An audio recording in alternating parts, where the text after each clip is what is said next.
So the last thing that I want to talk about in MA time in mass is quality control. I'm going to post this document that I created a number of years ago, and the means for testing some of this equipment and the variances and how inaccurate they should be really hadn't changed. KVP, there's a little bit of a discrepancy between textbooks, but timers and MA stations and things like that really haven't changed fundamentally over the years.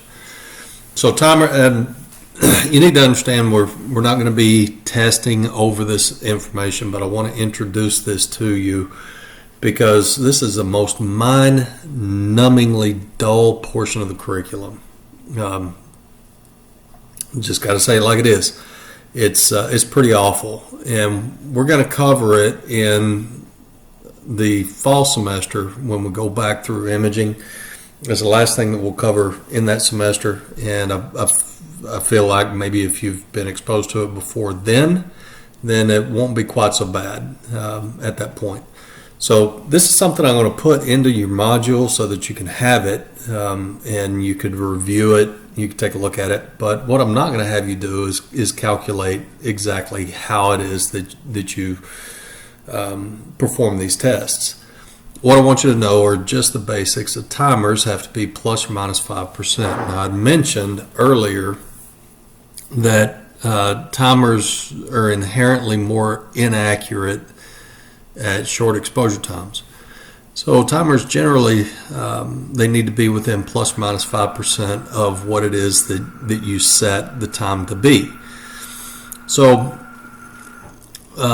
if you are making an exposure at a reasonable exposure time, then the actual time that you make the exposure should be within plus or minus 5%. That was at 0.95 to 1.05 that I used in the last recording.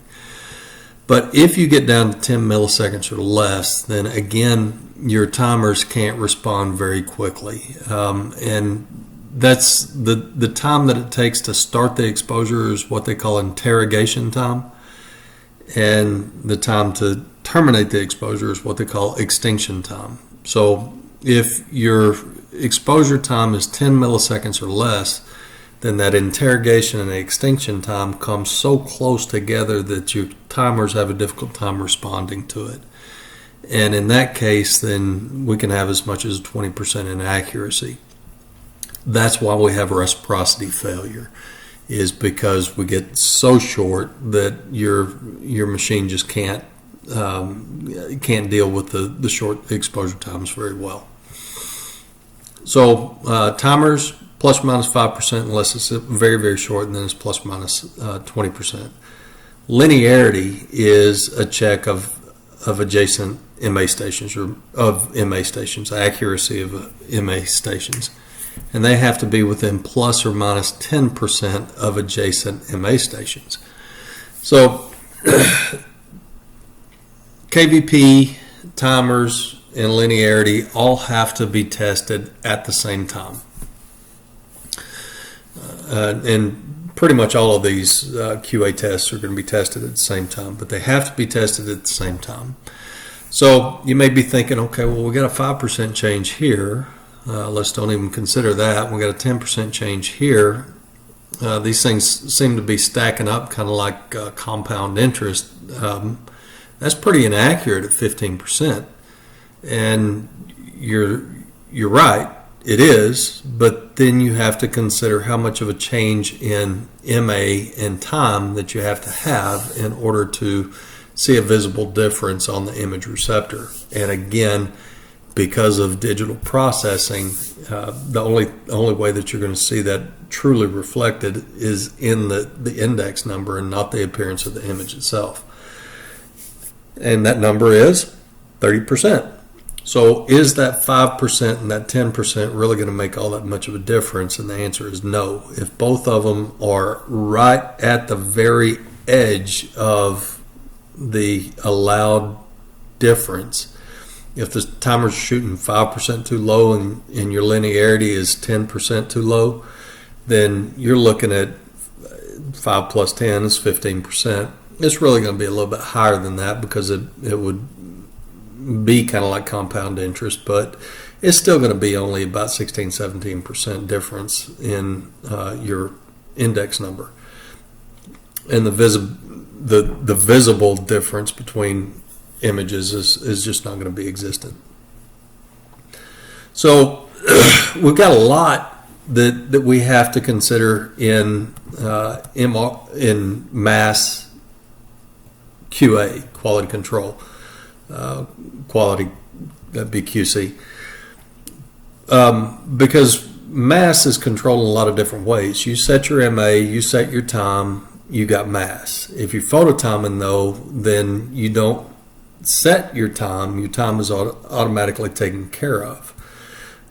In addition, you've got mass that should be similar between rooms of similar type. And that's what we've got in MR to MAS output. It's linearity being accuracy at MA stations, but this is linearity between rooms of like type. And by like type, what I'm talking about is the difference. You can't compare a high frequency in a single phase machine. You got to compare high frequency to high frequency. You got to compare a single phase to a single phase.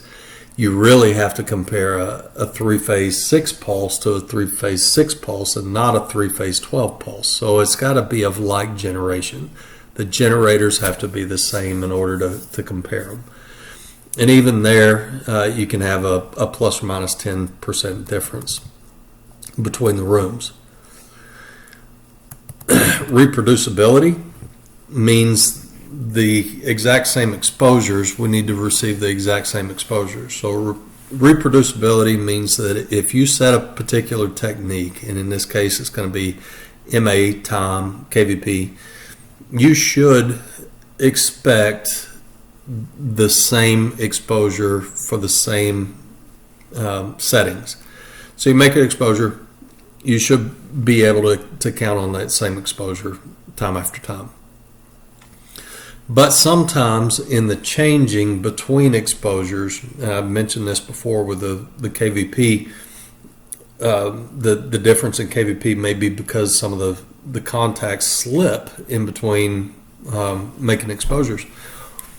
The key to reproducibility is you got to screw up all your settings. So you set a technique, and it could be any technique, maybe 60 kVp at 100 MA at 0.1 seconds, 0.01 seconds rather.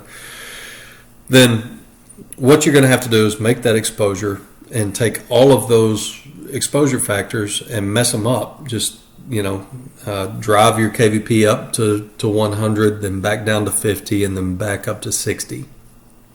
Take your 100 MA, drive it up to 400, back down to 50, and then back up to 100. And same thing with the seconds. Just mess them all up and then eventually bring them back to the exact same exposure factors you had before, and make exposures, serial exposures, being exposures over and over again, and see how similar the output is on those. And your reproducibility should be also within plus or minus 5%. So by the time you get to all these individual 5%, 10%, you might get to a point where you just start to see a little bit of a difference in image quality, but that shouldn't be significant. So again, you don't operate your automatic exposure controls as far as mass goes, so we've got to evaluate that as well. But the variance is very similar to your variance in linearity and your timer settings, so that your overall mass, your reproducibility should also be plus or minus 5%, linearity should be plus or minus 10%. So you make your exposures on automatic exposure, you should be able to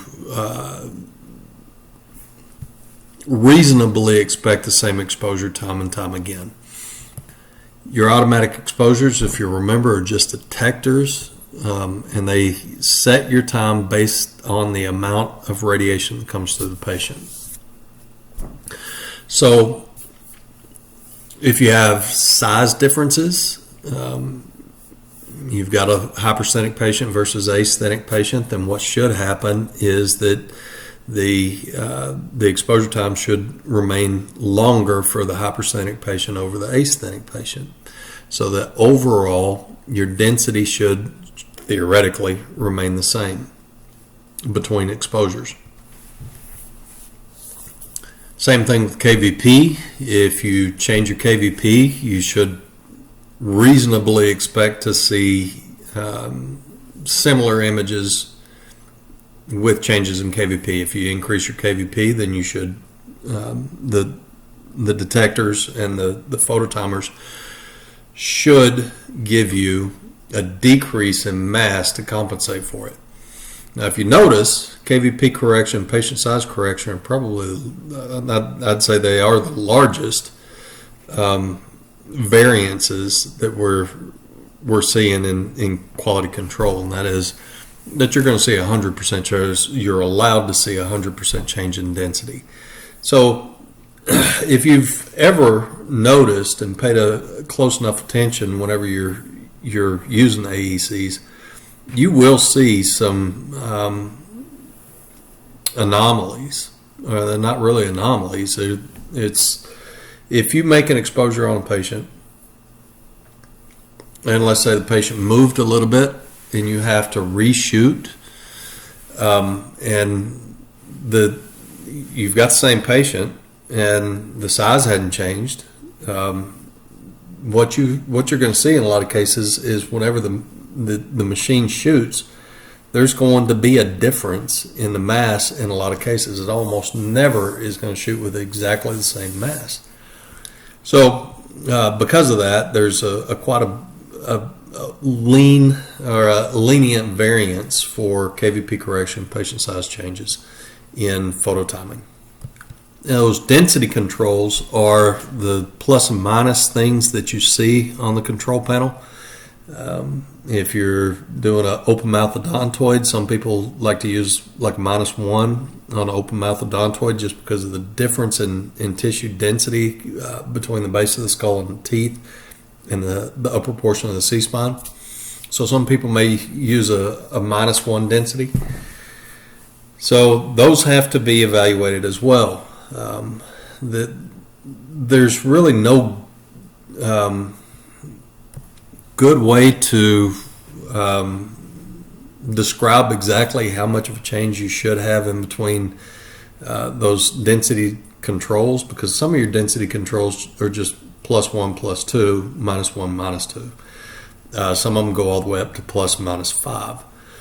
But what we should see is 10% of what is stated by the manufacturer. So if the manufacturer says that from normal density to a +1 should be 10% change, I'm sorry. If the manufacturer says that a change from normal density to a +1 is a 30% change, then it should be within 10% of that 30% change.